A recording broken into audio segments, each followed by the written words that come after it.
Olá, meus amigos, seguidores do Bairro de Fátima News.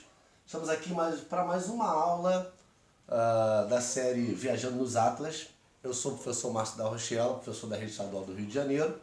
Sou doutor em Geografia pela Universidade Federal Fluminense e meu diploma de doutorado não é fake igual ao do Ministro da Educação. Bom, essa aula hoje a gente vai falar sobre o bairro dentro dessa história da organização interna das cidades. Um conteúdo muito próprio da geografia urbana dada para o segundo ano do ensino médio. E eu quero dedicar essa aula também a 3 amigos que pesquisam a história dos bairros sob o âmbito da geografia, que é o professor Rodolfo Reis, o professor Paulo Feitosa e o professor Caio Genial. Bom, quando a gente pensa em relação ao bairro, o que é o bairro? O bairro não é uma divisão territorial que tem alguém que exerce poder sobre ele. Não, o poder sobre o bairro é o poder municipal. Para que servem os bairros? Os bairros, na verdade, eles servem muito mais para guiar a gente dentro da cidade. Senão você teria 5.000 ruas e não teria nenhuma referência. Mas o bairro, administrativamente, se ele é isso, por outro lado, ele tem todo um viés comunitário. Um viés que vai levar a gente ao conceito geográfico de lugar. Esse conceito muito bem trabalhado, por exemplo, pelo Milton Santos, professor Milton Santos, no livro A Natureza do Espaço. Porque no final do livro ele fala tudo sobre espaço para falar de lugar. E o que é um lugar?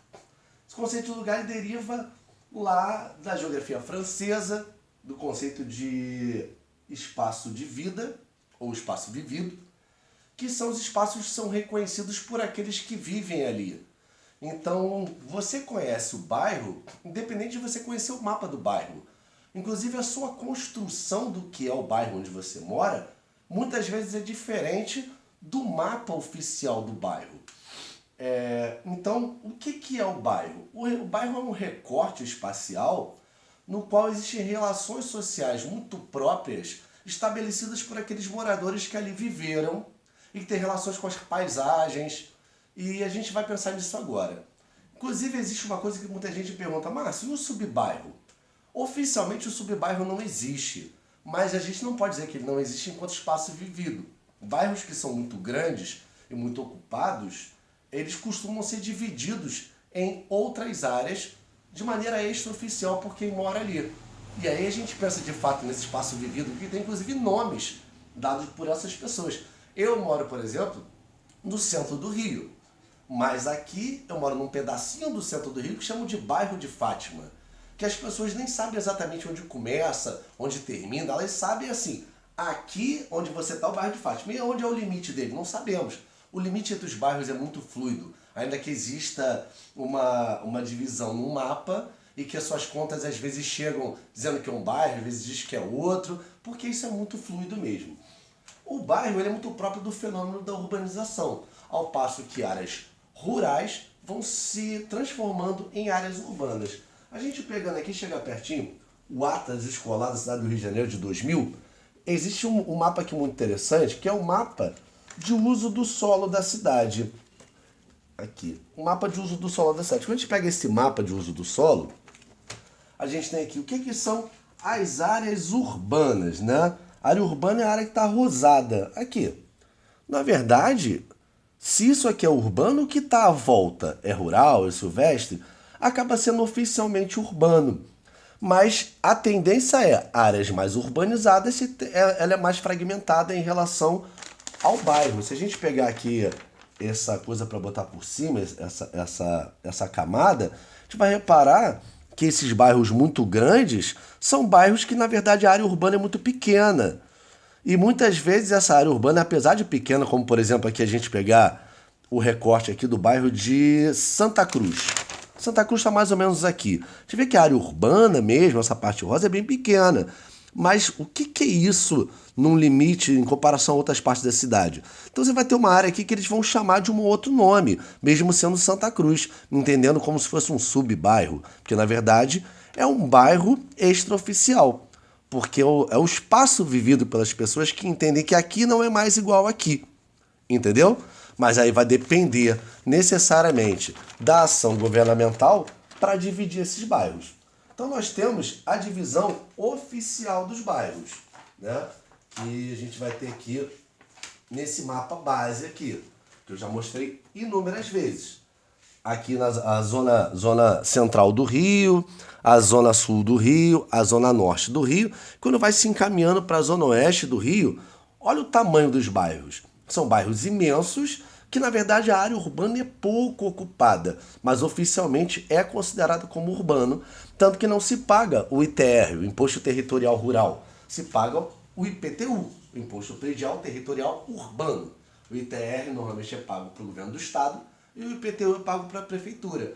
Por isso a necessidade dos prefeitos em converter áreas rurais em áreas urbanas, para angariar muito mais impostos. Então nós temos aqui esse conjunto de bairros de diferentes tamanhos, né? É muito interessante quando a gente pensa nos limites dos bairros, pensar no mapa dos bairros. Esse atlas aqui é muito interessante porque ele mostra, ele tem vários mapas de bairros, né? Temos aqui, ó, Abolição, Macari, Água Santa, Alto da Boa Vista, Barra da Tijuca, Bangu, Bancários na Ilha do Governador, Botafogo. Mas na realidade, isso aqui é a cartografia oficial do bairro. Para as pessoas, o entendimento sobre o bairro é muito diferente disso. Existem alguns autores que vão, de alguma forma, falar sobre o bairro, mesmo que não seja a intenção propriamente dita deles. Walter Mignolo, que é um autor mexicano, ele falando sobre pensamento decolonial, ele fala que o nosso instinto comunitário ele está muito ligado ao costume português, em que as pessoas meio que sabem uma da vida da outra e todo mundo se conhece, e isso acontece no bairro. O Ampateba, que é um autor africano, ele também fala disso, fala que os portugueses meio que pegaram isso um pouco dos africanos, porque muitas comunidades africanas, a comunidade era como se fosse uma família, em que o mais velho da comunidade era como se fosse pai de todo mundo. E a gente sabe que no bairro isso acontece. Todo mundo se conhece, fala da vida do outro, sabe quem está fazendo isso, quem está fazendo aquilo.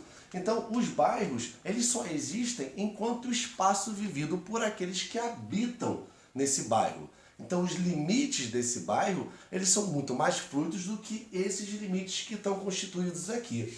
É muito interessante a gente ir até o professor Márcio Pion de Oliveira, da UF, que ele escreveu um artigo muito interessante sobre como os bairros se articulam a partir, por exemplo, das praças, né? Então, se você olhar, por exemplo, aqui esse Atlas, ele tem uma tabela de instrumentos urbanos que tem nos bairros. E existem bairros que, por exemplo, não tem praça nenhuma. A Abolição não tem uma praça. Em compensação... não, aqui, praças. Em compensação, o bairro de Bangu tem 94 praças. Se você pensar nessas 94 praças, você pode pensar que provavelmente boa parte dessas praças já são atribuídas a outros bairros que não são oficialmente reconhecidos. Uma amiga minha, a professora Eliane, ela uma vez queria falar sobre a comunidade da Carobinha, se não me engano em Campo Grande, ou Bangu. É uma área que está dentro do bairro, mas que as pessoas já reconhecem como outro bairro. E até o poder instituído definir aquilo como um novo bairro, eles vão estar pagando os mesmos impostos de quem mora em outro lugar. A definição de um bairro ela é muito prática, por exemplo, para a cobrança do IPTU, porque alguns bairros são mais valorizados do que outros. Então, ninguém sabe mais sobre o seu bairro do que você mesmo. Então, bons estudos, até a próxima.